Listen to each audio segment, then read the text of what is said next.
और एक और अहम खबर आपको दे दें, इम्तियाज जलील, औरंगाबाद के member parliament Imtiaz Jaleel corona positive पाए गए हैं। ट्वीट करके उन्होंने इसकी जानकारी दी है और साथ ही साथ उन्होंने ये भी लिखा है कि पिछले कुछ दिनों में जो लोग भी उनके राब्ते में आए हैं वो भी तमाम तर एहतियात बरतें। तो औरंगाबाद के member parliament Imtiaz Jaleel corona मुस्बत पाए गए हैं।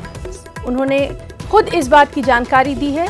पिछले कुछ दिनों में उन्होंने कई जो जलसे किए थे, कई लोगों से उनकी मुलाकातें हुई थी, उनसे तमाम लोगों से उन्होंने अपील की है कि वो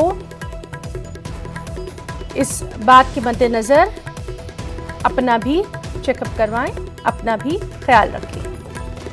तो औरंगाबाद के मेंबर पार्लियामेंट इम्तियाज जलील भी कोरोना पॉजिटिव पाए गए।